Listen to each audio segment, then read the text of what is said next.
We're going to try this new setup. Welcome to the new background.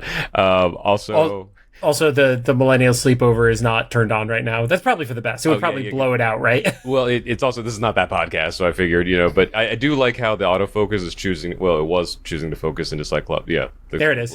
Yeah, when your hand goes up, it decides we could go fuck ourselves, though. And then I'll just zoom. Most of the time you won't be able to see her, but I'll zoom in for this one. Lucy's on a rug back here, because at this place, she can go anywhere. Arm further. There you go. Okay, there we go. And she's just chilling, so you'll probably see her run around. If she gets the zoomies, you'll see her like zip back and forth. She crawled on my head once. We'll see. Anyway, if she jumps on your back during the recording, like, I'm gonna die. It's gonna be great. She did right before I logged on here.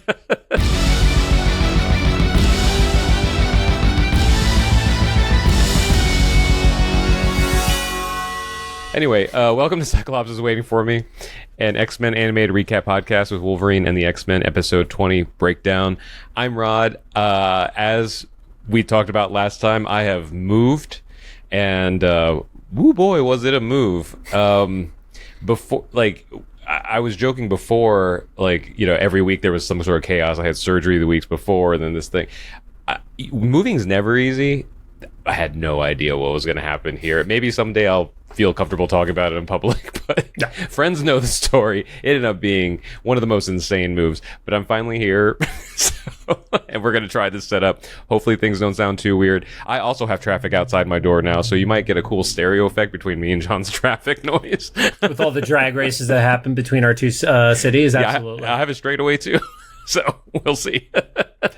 And I am JC, and unlike last time we recorded, I am not exhausted and losing my fucking mind, so that part is nice. You may see the mess on the table over my shoulder right now.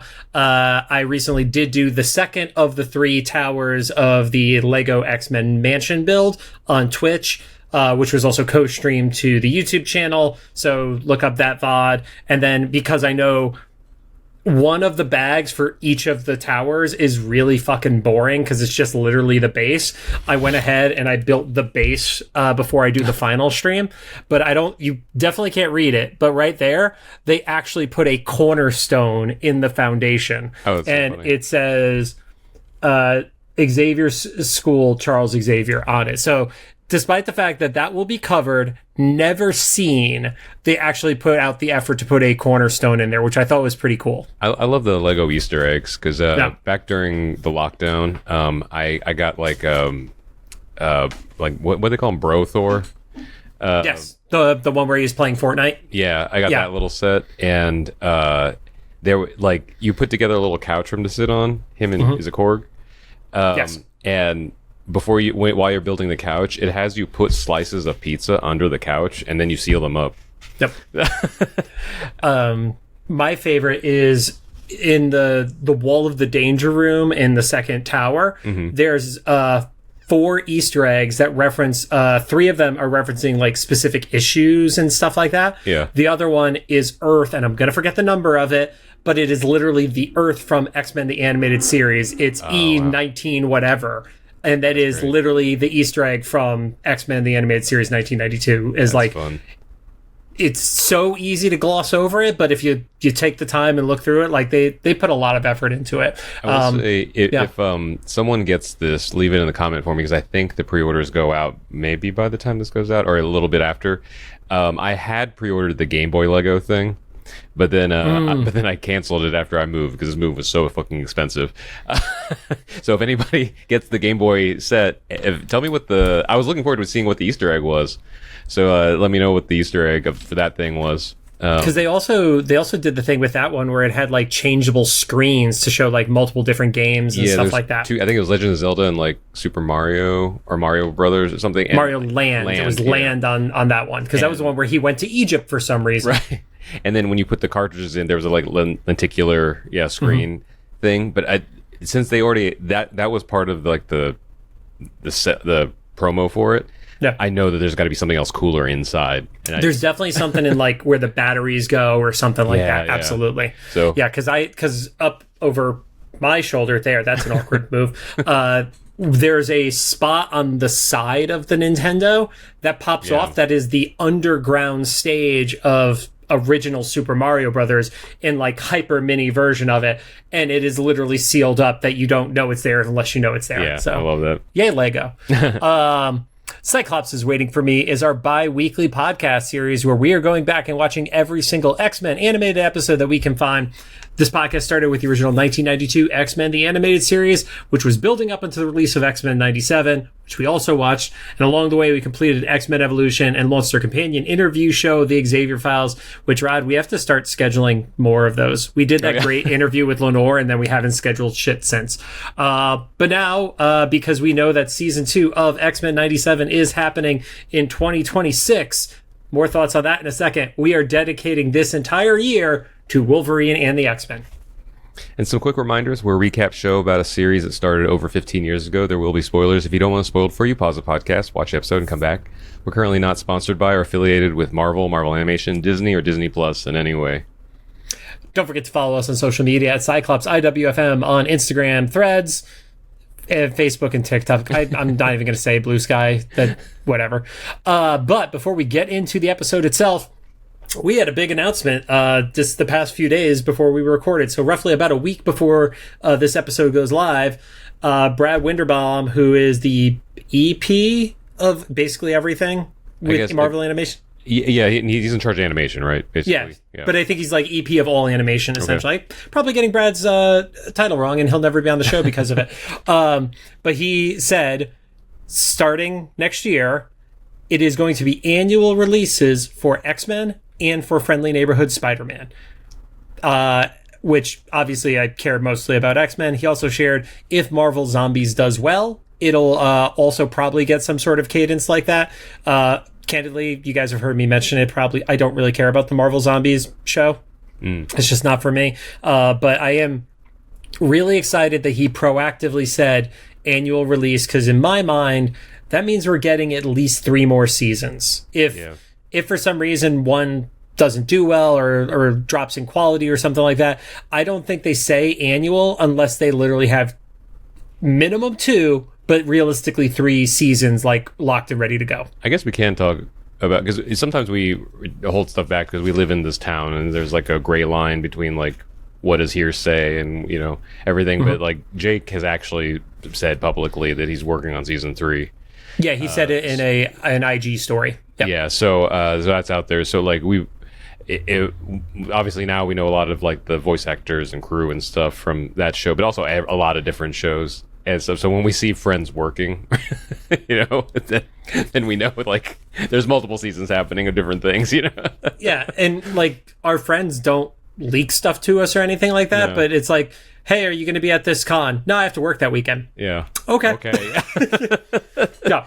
So I've only gotten 1 episode into Marvel Zombies. I was actually, before this whole move situation, I was going to binge it all because I was kind of excited about it because I'm not necessarily, I guess I'm a zombie fan in the 90s sort of way because I was a huge Resident Evil fan and like, I don't know, Last of Us is really cool, but I'm not even really like a gore person. I think there's just something about like that kind of post-apocalyptic thing. I don't know. There's something about it. Like, so I was looking forward to Marvel Zombies. I'm only 1 episode in, but I think it's going to do well. Like, is it the same continuity as the What If, or is it a separate story? It's the same continuity, but it's like a better team took care of it. I don't know if it's the same team or not, but like, man, it is a way better story. You will probably like the first episode because the first Avenger zombie is somebody that you really like. Oh, you mean the last Funko Pop I'm ever buying, which arrives a week from, or actually no, from when we record it, it's arriving the day this episode goes live. Oh, gotcha. Yeah. Yes. And he's not necessarily like the main. This is not really like a spoiler. This is like the setup of it. We're talking about Hawkeye's fucking. Yeah. Well, but the main characters are actually Kate Bishop, Riri Williams, and Kamala Khan. But the zombie that they're running from is Hawkeye, and that's the first episode. I don't know. It's just like it's a way cooler story, and it is the same continuity because I think we left off with like discovering Wanda's a zombie. Yeah. And so in this continuity, she was inside that base. Yeah, she's the Queen of the Dead, and it's a whole thing. But like, at least this first episode, I'm like, oh, this could be really cool. We'll see. It almost makes me angrier about What If because it's the same animation style, but they used it so much more cinematically here. And the action sequences are insane. There's a fight between Red Guardian and Captain America that is bonkers. Like, whoever choreographed that, when you get to see, you'll see what I mean. Like, they did stuff that was so, we talk about creative fighting, like in the different shows we've watched here and stuff. There's a scene where they took a very specific thing that could probably only happen in the zombies context, and they made it happen. It was so fun to watch. So, I don't know. I recommend that. But the annual, oh, sorry, go ahead. I was going to say, and I'm not against Marvel Zombies, just for point of clarity. I was not a fan of What If, but I'm going to give it a shot. I think the biggest problem is I was spoiled by the best singular story of Marvel Zombies, which was the first time the comic book came out. And they've like retconned it and gone back to the well and like rejiggered it like 18 times. And it was never as good as Marvel Zombies 1 is a 9 or a 10. And Marvel Zombies 2 is like an 8 or a 9.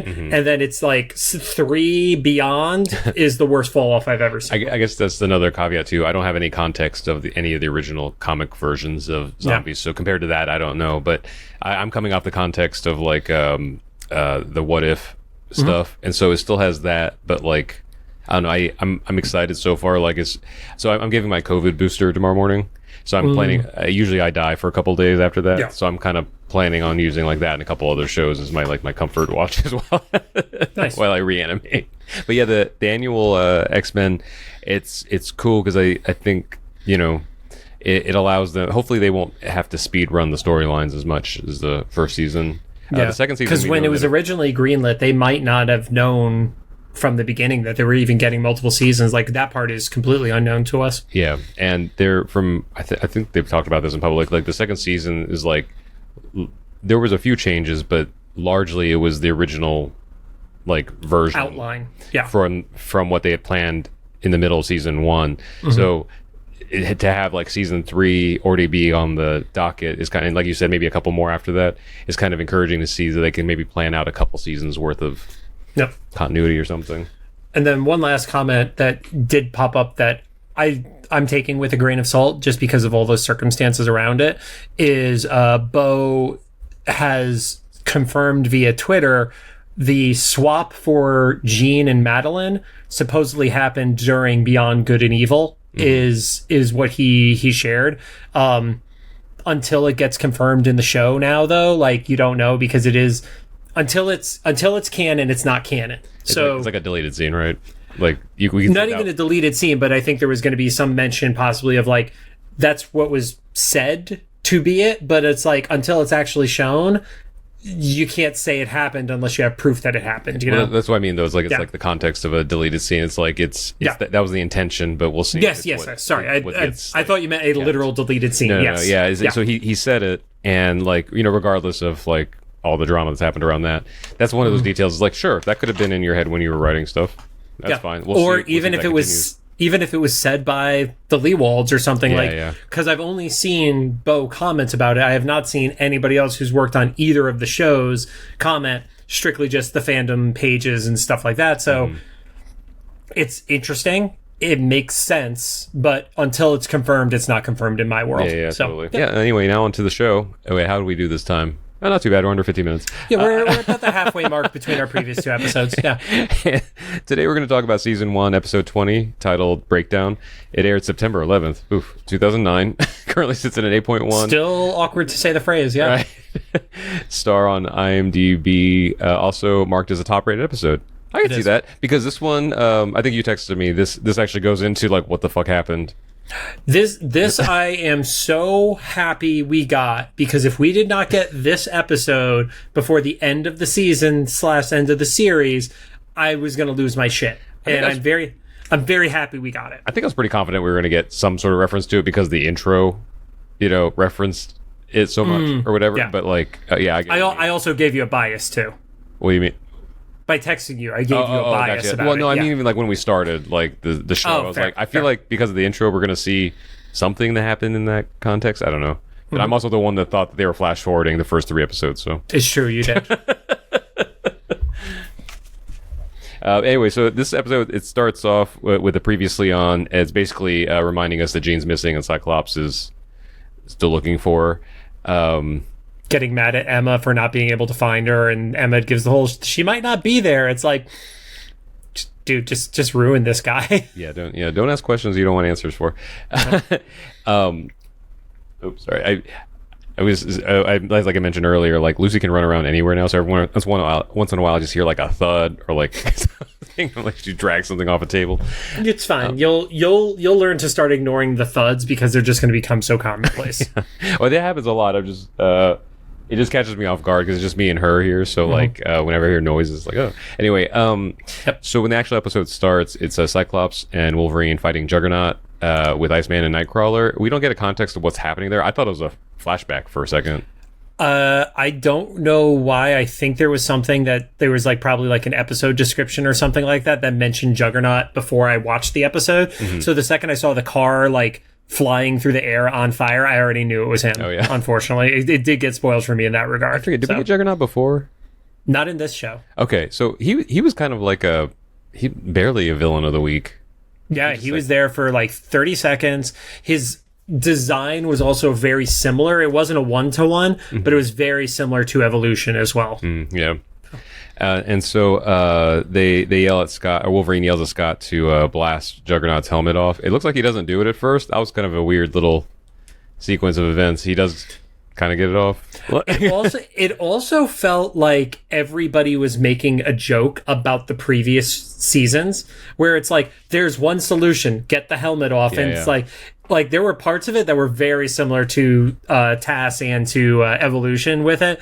So it almost felt like it was like a bit that it's like, guys, you know what you're supposed to do. This is an easy one, you know? And then there's a bunch of like smoke from the rubble and stuff. And Cyclops sees like the ghost of Jean like kind of arrive through the rubble. They did a good job of like making her kind of semi-transparent so that we know that she's not real, but like he saw her. Yes. And then they kind of imply that they lose the fight. Yes. Or not imply, they say they lose the They fight. say they lost. Well, they say it later. They imply it this time because everything goes black and then the intro happens. But that intro is so smooth, it looks like it's part of that fight. Well, I love it's like cool, he's looking through the smoke. The big like van gets tossed at him, and like Wolverine's like, oh shit, I have to save him, and then it's like, and it's a loss. Yeah. But the lack of a better term, the wipe that goes into the animated intro is actually really good there. Side note, Angel is still fully in the intro as Angel. They never swap it. I forgot. I did watch it specifically for that reason of this episode. It's funny, yeah. So then after the intro, they come back, and Jean, what we think is Jean, wakes up Scott and is like, "Oh, I missed you." And then he plants a kiss on her and realizes it's Emma. And I yelled "fuck yeah" when that happened, and I don't know if that's a foreshadowing. I was so excited they did that. Yeah, I don't know if that's foreshadowing of like maybe something that was. They probably don't have enough time to do it in this season. But maybe what they intended to, if they ever got it like more or something, like it was gonna pull into the love triangle between them, no doubt. Yeah. I did like how it was easily written off though, because he was like, "Oh, I thought you were Jean." She's like, "I'm a psychic, I know." I was like, "Oh, cool." Once again, like you said, like I like that they acknowledge stuff like that. But she also didn't mind. Yeah, it was not a violent pushback or anything like that. It was like it left room for interpretation to it. It wasn't just a straight up no. Yeah. Yeah. And so he tries to leave because he realizes that as long as he's hung up on Jean, he's going to get his like teammates killed, because like Wolverine recovered because he's Wolverine. Yep. But then Juggernaut got away, and then like some of the others could have been hurt a lot more, and he was like in a kind of a coma or something for a little bit, or knocked out overnight kind of thing. Yeah. And so he's like leaving, and Emma chases after him, and she just skips to the end, and she's like, "I can erase Jean from your memories." She pulls an Xavier, like she's just like straight up like, "Oh, I'll take care of your shit for you. You want me to do that? I'll erase your memories." Yeah. So my note here was like, Emma offers to Eternal Sunshine Scott back on the magic bench, and so they go back out to the magic bench. Dude, the fucking bench with the seagulls at it. I think this one made me realize more is probably just because it's a peaceful spot. I don't know. Also, where everyone watches you, because it's like like everything in the mansion is a vantage point to see that bench. Yep. And so she, like you said, she does an Xavier and like probes his mind, whatever. Yeah, but at least she does ask for permission, which is sometimes an Xavier move. And she basically like it looks like she kind of does what Kitty Pryde did to Wolverine in Days of Future Past, the movie. She kind of like takes him back into his younger body or whatever, you know. I mean, it wasn't quite that, but like he gets to relive the memories. He's not, but he's not altering it like Days of Future Past Wolverine did. Yeah, and we see a very young Scott, you know, right, like when he lost his parents in the plane crash. I kind of like how they like did the little fast forward on the origin story. Like we know. I real quick, the doctor who Scott wakes up and is talking to, that's also Michael Ironside. They got their money out of Michael Ironside for this season. It's like he's the David Arrigo Jr. of the show. Seriously. Every episode, there's a Michael Ironside or a Nolan North, it feels like. But yeah, I like how they handled the crash, and like they kind of like kept peeling it back of like, where are my parents? Where's my brother? Why isn't my brother here? And it's they reveal that he's been in the coma for 2 years and that he was almost lost. I have one problem though with the 2 years of the coma. He had a bandage on his head still. Oh, no, maybe they replaced. I don't know. Dude, 2 years, that should have been healed up. That's the only. It's the most nitpicky bullshit ever. Yeah.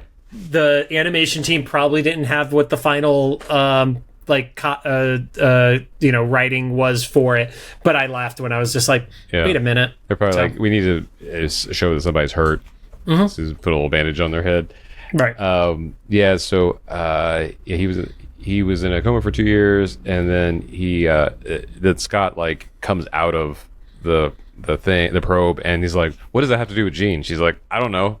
That's you. I could ask you the same thing. Yeah. Like I'm just going down that rabbit hole, and for some reason you included this.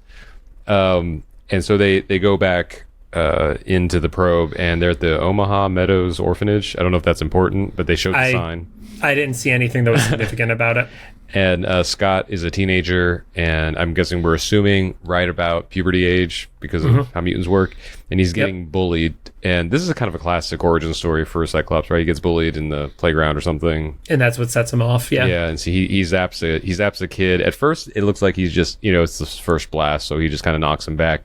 But then, like... The second blast murders the kid, right? He kills the kids, right? Yeah, because he blasts the building in half, but then the kids are there. Well, the first blast, he actually shoots the kid so far up in the air that when he lands on the steps broke. They actually showed so the kid landed hard enough on cement to crack the cement. Okay. And then whatever kids were inside the orphanage, definitely dead. Yeah. All canon Cyclops hates buildings. Yeah. Because the one of the later beams, when he like loses control of it completely, goes straight through where the two kids are, and that we know of, like you said, let alone the kids inside. Yeah. Yeah. And so and then we skip to Scott being in like solitary confinement with I guess a bandana is enough to hold back the blast, and Xavier comes in, and younger Xavier. Yeah. And talks to him, and gives the speech that we hear a version of almost as much as like Bruce Wayne losing his parents. Like it's some sort of like, come with me and you can control your powers. And he has a visor ready to go. He must have had his head size and everything. Yep. But he had an early 3D printer. It's fine. I did like how Scott's like, no, can't do it, I'm a monster, and Xavier is like, we're all monsters, and it's kind of like the Storm, like we're all freaks moment. Yeah, I really wanted Storm to come. I was hoping Storm would follow me. He's like, we're all we. It's like, oh, you guys got it too. And so the visor, Xavier talking to him telepathically and then giving him the visor kind of sells him because he's able to open his eyes. I was kind of waiting for him to comment like, oh no, everything's gonna be red from now on. I loved the visual for how the visor got on him, where it was he's hesitant to open his eyes. He opens it slowly, and you see the two like circles of his eyes. And then when his eyes are fully open, then the entire thing is lit up. It's really, really cool because that's like cool. He's literally shooting the entire time. Yeah. And it was just a really like fun way to visualize that happening. It's like charging up. It's literally, it's like it's shooting. You just have a blocker in front of you, you know? And then we skip a little bit. We're assuming probably like a couple weeks or something. Yeah, and they're in the danger room with the OG team. So the things about this that were interesting is in most comics, Scott is the first student, whereas it's not crystal clear here who, like, if he came and joined a team that was already being built. I kind of got the vibe that they were already there from how it was positioned. Like he messes up in the danger room and they're like laughing at him when it happens. So I kind of got the vibe that they swapped him to being like the new kid for what that's worth. Yeah, they were kind of unclear. We had a beast that wasn't blue yet, and then the design for Iceman was the snow style. The snow style, but also the boots crack me up because that kind of implies that he's just naked. Yeah, and then just boots. Although it does mess with the continuity a little bit because this is teenage Cyclops, who is definitely more than, like, he's got to be 15 years old, and Bobby's 13, 12 at the youngest. And then when you move to the modern time, we know that Bobby is only about 18 and Scott is definitely mid-20s. So like it kind of like the time flux messes it up. I get why they did it because they wanted to do the original one, but they also like broke their own continuity slightly. So and then like you said, when they make fun of him, Xavier's like, it's fine, why don't you come with me?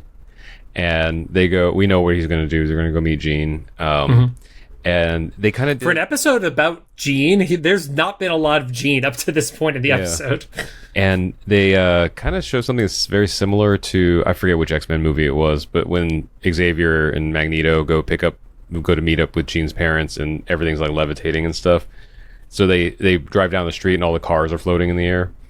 And they go into Jean's house. Her dad is there, and I believe John Gray. I could be wrong about that, but I think his first name is John. He acknowledges that she's doing the car thing, and it's because Magneto came. Yeah. But other than that, he seems a little underwhelmed for every car on the block being levitated at the moment.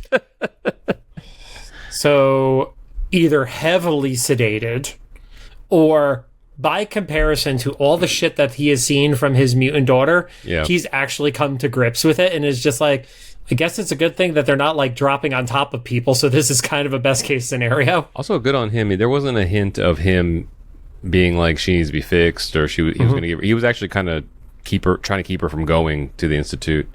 Which I could be wrong, but I think that is pretty consistent with the comic version, where the Greys were a more understanding family than like Bobby's family was always pretty much a problem, or Rogue's family, obviously. So and Xavier says that Magneto showing up is a red flag because just trust me, he doesn't mean well for her, and I think Xavier has more of an understanding of the potential Jean has than Magneto did.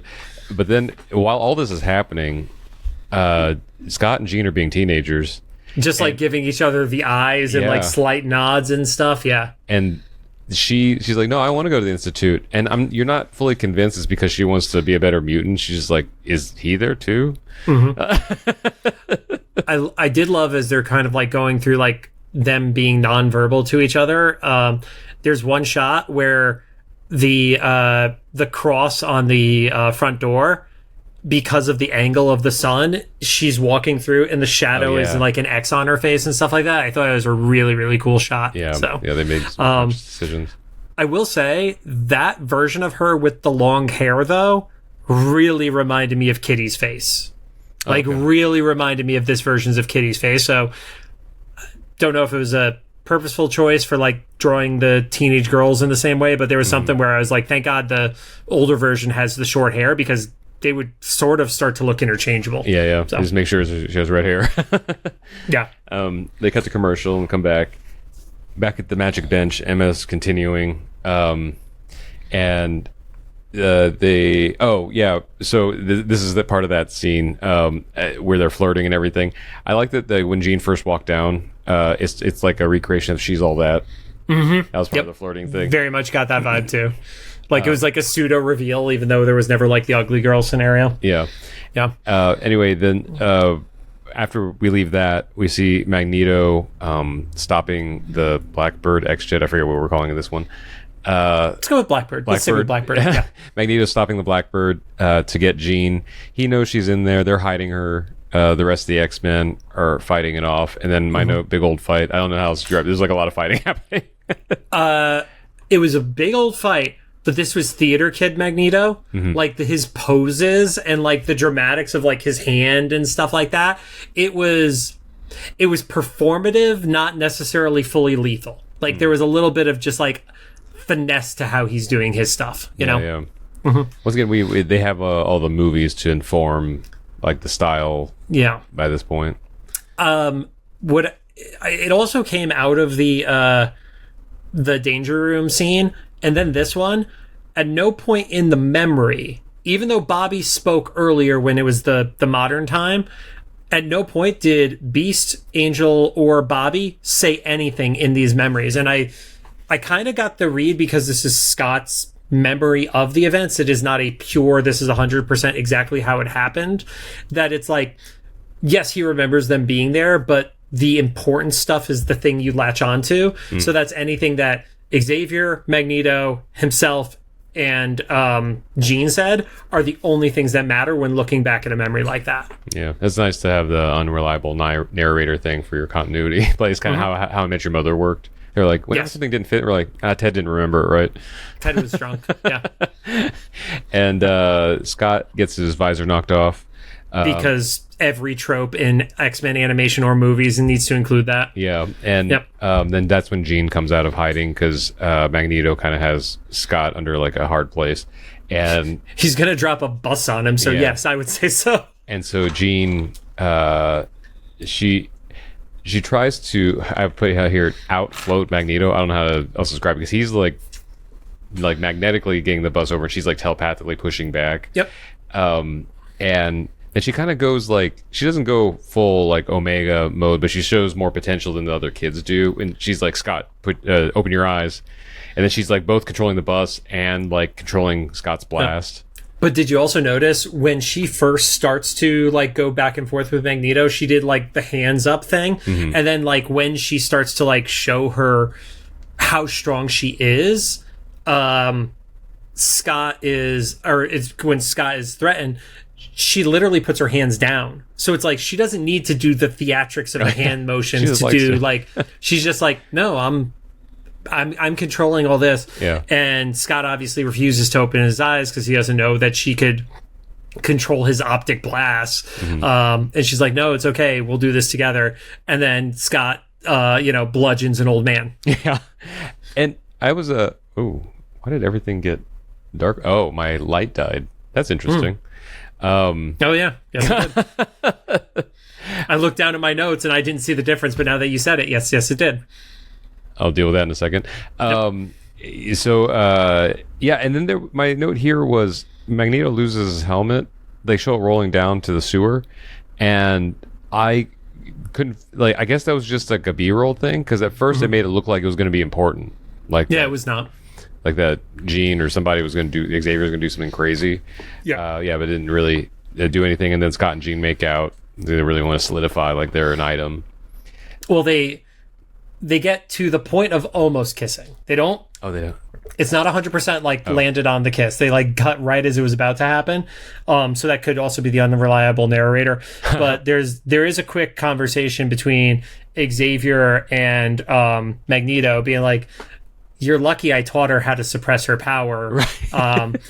She's the one that's going to change the world, which is obviously a weird foreshadowing for what we know ends up happening. And it's like, I'm never going to let you take her. Magneto goes with never say never. And that's where the assumed kiss takes place. Yeah. I fixed my light. Okay. Yes, I did. Yep. I was like, I am going to go until Rod is back up. So I was kind of funny because I was wondering how long this is. It's a battery powered light, but I do have a cable on it that I have like a little toggle switch to turn on the charge when it needs it. I wonder how long it's going to go for. And then now I know. Now we know. And so back in present day, Emma and Scott are back at the magic bench, and she's like, well, what happened? And he's like, Wolverine happened. I was like, oh, they're going to do it. Like, the thing. Well, they also emphasize, and this is what I think leads to Scott making the decision he does at the end of it, of she took all the pain away. Like, at the end of the day, he was not a happy person. He was dealing with all the stuff he was dealing with. And then all of a sudden, everything felt right because of this one person. So, yeah. And so we cut the commercial, come back, and then we see like the flashback of what happened with when Wolverine arrived. So Wolverine pulls up on a motorcycle. This whole scene gets a little bit creepy. It's super creepy. He sniffs Jean. So Wolverine's canonically like 100 years old, right? Jean is a teenager. I got the impression that by the point of this, she's in her 20s. I'm not saying it's not creepy by the age difference, but I got her out. I got her to adult range on this one, at least. So it's. I guess in my head, we were still like at the jet. No, no, because they also made an emphasis of showcasing her with like the shorter hair and stuff like that. Scott is bigger too, like physically built bigger. So. Yeah, I got like 21, 22-ish, but still a dramatic age difference. No argument against that. But also just like weird that he's like sniffing for this woman that it is not. They make it very clear it's for him. It's romantic. Like he's very like kind romantic. Yeah. I'm trying to make it nice. And then my note here is like he confronts Scott. Like he doesn't even try to be like Scott's friend. Right off the bat, he's like on edge, but. Also, if Wolverine is an animalistic character and stuff like that, it could be the whole like he smells the pheromones and all that kind of stuff too. So it's like it also very much feels like Wolverine pre the explosion is kind of a dick in a lot of ways. Like he's not a villain, but he's also like he's kind of a shittier version of any Wolverine we've seen. Yeah, and from a cartoon perspective, Sabretooth's not there to distract him. It's true. Yeah. Sabretooth is lost in the mountains. Or continuity. Possibly dead. Who knows? Then basically it's a montage of like Wolverine hitting on Jean like real hard. And then Emma points out in present day, just to solidify to us so we don't think we're reading it wrong. She's like, she is intrigued by him. It's like, so it was reciprocated. Yes. And the part that I thought was really cool about that was because everything is coming from Scott's perspective. So Scott even says, no, there was a broken guy and she felt bad and she was just being nice. And like the fact that it's Emma who gives the read of there was intrigue based off of Scott's memory, like that's Scott being in denial about it. And even Emma could see it was super obvious. Yeah, that's that. One of my friends, I always say this, it's one of those like ask a woman, because the guys will just miss it. Yeah.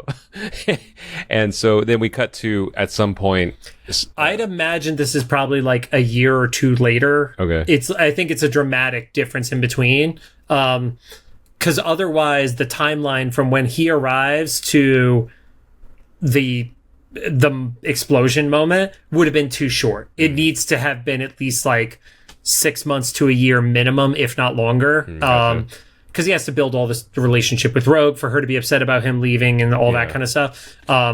Because they get into this fight where it's a one-sided fight and Scott is just going at Logan and then he shoots him from behind. You find out that Jean had told Logan, like, do not fight him, promise me you won't.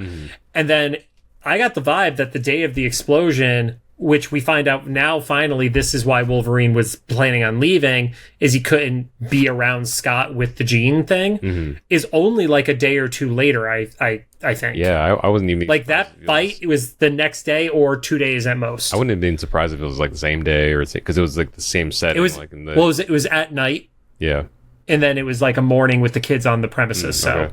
Yeah. Yeah, so... then when we get to that moment, Xavier gets a migraine and so does Jean. Then we see a replay of that whole thing, and then there's a big whiteout. Scott and Emma wake up in present day and Scott's like, wait, can you rewind that? I saw something. And Emma plays back like a slowed down version, and it's almost comedic because we hear like Scott, oh no. Like, I didn't like the voiceover on that. They could have done without that part, but I wasn't quite sure if they actually slowed it down in post or if they just had the actor slow it down. or they had Nolan say it in slow motion. Yeah. But we see his eye line like look up And then in the reflection in his glasses, this was kind of a cool thing. A little detail for animation. We see the reflection in his glasses is the Phoenix. Mm-hmm. Man, that must have happened fast for no one to have noticed the fire lady in the sky. You know.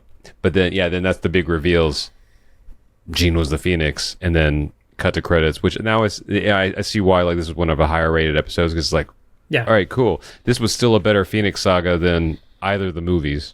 Yep, either IRL one had nothing close to it. Yep, it's one of those things where it's like it feels like it should have been blatantly obvious, but it wasn't telegraphed to be that. Mm-hmm. And I have theories about it, and we'll get into that in the next episode. But it felt like a worthwhile payoff. Like I didn't feel like I got screwed waiting 20 episodes to get to this point. Yeah, because it makes sense now, but it could have been like you said. It could have been like, you know, any number of things. It could have been like the thing that happened to Xavier in the Logan movie, right? Or something else, a Sentinel thing. We don't know. So like for it to be a Phoenix thing is like one of the plausible options, but also like a nice, like you said, payoff for kind of a surprise. If it was never so heavily alluded to that it's like a well, duh, you guys have hit us over the head with it either. It was like, I'm sure if I rewatched it, there's like references that maybe like could have like hinted at it, but it wasn't you know, it wasn't just so over, you know, and repeated, you know. And they left Jean out enough during the season so she wasn't top of mind. Yeah, to kind of keep thinking about it. So she's in maybe like 6 episodes. She has appearances at this point, if that, for seconds at a time. Like so, and most of them are just replays of the original like intro. Yeah, it's her coming back from the coma, like, and just replays of that moment are really all we got up until this episode with her. So I was okay with it. I dug it. Yeah. So and this is one of the not rare, but most of these episodes have been pretty like they could be their own like contained thing. So this is kind of like a return to like a serialization of stuff. It's not quite a part 1, part 2, but it definitely is a cliffhanger that like you know, we're going to see, if not the next episode, then like in one of the next few episodes, like kind of pay off. But yeah, the Jean, which luckily we do get that in the next episode. Yeah, Jean being the Phoenix is like a really cool like little surprise, especially if I'm sure there's a whole generation of people this was their first animated X-Men. It's probably pretty exciting to see. But I really dug it. Like it's a straightforward story, but also like it was. I feel like it was a cool way for Cyclops to be an asshole, but we don't like, completely hate him. You know, because if some like 100-year-old dude was going after your girl, you'd probably be pretty upset too. Yeah. And like I said, the fact that he was in denial about it and stuff like that, it all kind of worked. Like he thought he was defending Jean, but also there was like definitely jealousy because he knew he was at risk of losing her too. It was good. I'm excited to go right into the next episode for this one. We'll see you guys in 2 weeks. Yes, we will. Thanks for joining us. If you have any thoughts, make sure to drop them into the comments for either the oh my god, I'm so tired from moving. You almost had it. Had it. YouTube videos, Spotify upload, or official Instagram post about this episode. If you like what you heard, we'd appreciate a rating on the podcast app you're choosing. You can find us on Apple Podcasts, iHeartRadio, Amazon Music, Spotify, YouTube Podcasts, and Castbox. I don't know, I'm out of quippy. Where's Lucy at? Okay, I don't know. She's not here to be on camera. Lucy does not give a shit about her show anymore. She has fully quit. She has a whole mansion to expand. Yeah, she's fine.